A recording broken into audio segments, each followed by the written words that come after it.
Minasan, konnichiwa, Okahana YouTube channel yokoso. Nah sahabat Okahana dimanapun kalian berada, saya doakan semoga kalian semua dalam keadaan sehat walafiat. Nah di video saya kali ini saya mau berbagi tips khususnya kepada ibu-ibu para istri ya. Bagaimana caranya agar makin disayang suami? Ada 5 tips sederhana dari saya. Nah apa saja? Tonton terus videonya ya.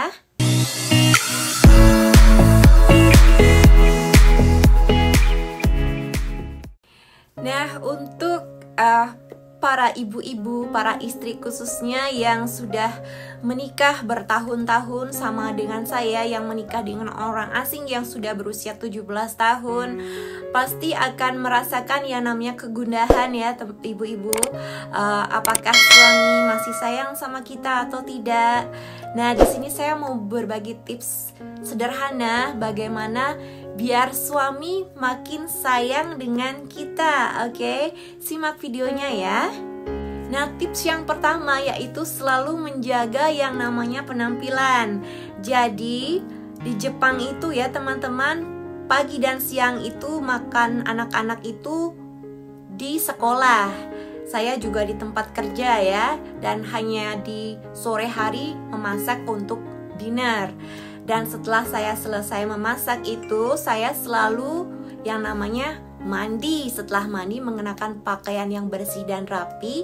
Dan ketika suami saya pulang kerja di malam hari, saya sudah dalam keadaan bersih dan rapi menyambut beliau ya teman-teman dengan senyum.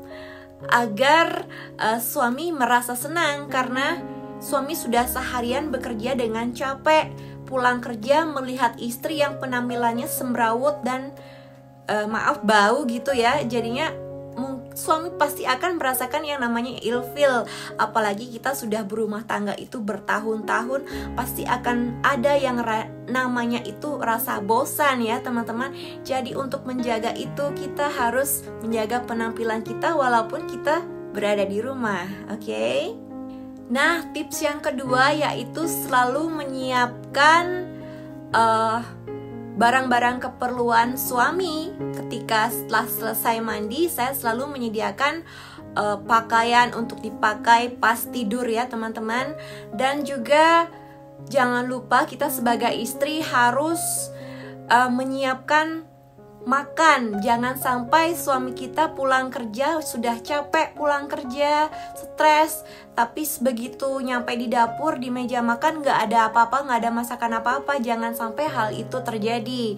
Jadi sebelum suami bekerja kita harus memasak, walaupun misalnya kita tidak sepintar koki restoran yang memasaknya ya, tapi kita berusaha memasak untuk suami, untuk menyediakan untuk makan malamnya suami agar suami tidak kelaparan.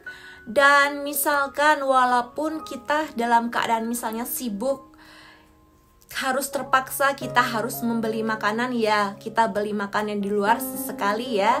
Jangan sampai suami pulang kerja dalam keadaan lapar teman-teman. Jadi cinta itu bukan dari mata turun ke hati ya. Ingat sebagai ibu-ibu bahwa cinta itu datangnya dari perut ke hati. Oke? Yang ketiga yaitu hindari yang namanya omelan ya teman-teman. Sebagai wanita, saya pribadi pun pasti lebih banyak ngocehnya ya. Tapi lambat laun jadi bisa belajar banyak hal bahwa ocehan istri itu tidak akan didengarkan oleh suami. Beda dengan perempuan ya. Tapi misalnya ada pakaian yang berantakan yang tidak dimasukkan ke mesin cuci ataupun cucian menumpuk, kita nggak usah ngomel-ngomel gitu dengan suami.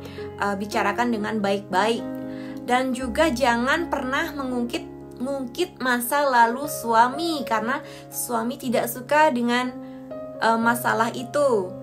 Jadi kita harus menjaga agar komunikasi tetap berjalan lancar, hindari omelan agar suami tidak merasa ilfil dengan kita ya.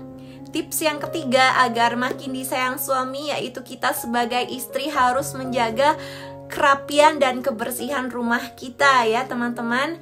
Walaupun misalnya suami kita bukan tipe yang harus begini, harus seperti ini, harus rapi begini, tapi harus dari kesadaran kita sendiri. Ketika suami pulang bekerja merasa capek, lelah, merasa stres, ketika pulang kerja rumah berantakan, tambah membuat mood suami kita menjadi lebih bad mood ya teman-teman. Jadi kita harus menjaga kerapian dan kebersihan rumah kita. Jangan sampai misalnya suami kita lagi tidur, di sampingnya itu ada pakaian kotor. Jangan sampai hal itu terjadi.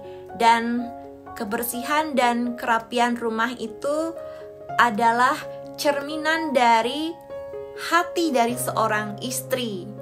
Nah, tips yang terakhir, yang kelima, yaitu dengan pelukan dan ciuman. Karena saya menikahnya dengan orang Jepang itu sangat dingin ya teman-teman. Nggak akan ngomong yang namanya I love you, apalagi mencium duluan itu jarang ditemukan. Mungkin beda dengan orang Indonesia. Saya belum pernah menikah dengan orang Indonesia, jadi tidak tahu ya. Jadi karena suami saya itu dingin, jadi inisiatif dari diri saya sendiri memeluk suami duluan dan mengucapkan terima kasih misalnya dengan memberikan apresiasi kepada suami, dan juga memberikan ciuman, misalnya ciuman di pipi, atau sebelum berangkat bekerja juga mencium beliau ya. Dengan hal-hal kecil seperti itu, keharmonisan rumah tangga kita akan tetap terjaga. Jangan menunggu dari suami duluan yang memeluk dan mencium kita ya teman-teman. Karena sebagian besar laki-laki itu ada laki-laki yang pemalu untuk menyampaikan I love you dengan kata-kata yang romantis dan lain-lain. Dari inisiatif kita sendiri agar keromantisan rumah tangga tetap terjaga, walaupun rumah tangga kita sudah bertahun-tahun lamanya, agar tidak dingin ya. Nah sahabat Okahana, demikian ya 5 tips sederhana dari saya agar semakin disayang oleh suami. Semoga apa yang saya bagikan kepada teman-teman semua bermanfaat dan dipraktekkan ya. Dan saya doakan khususnya kepada teman-teman semua yang sudah berkeluarga, agar rumah tangga kalian dijauhkan dari hal-hal negatif, selalu langgeng dan berbahagia sampai akhir hayat. Jika kalian menganggap video saya ini bermanfaat, silakan bantu untuk like, comment, subscribe, dan share di media sosial kalian agar channel saya ini bisa berkembang. Akhir kata, saya Okahana mengucapkan banyak terima kasih, and see you in my next video. Sayonara, mata ne. Arigatou gozaimasu. Tell me pretty lies.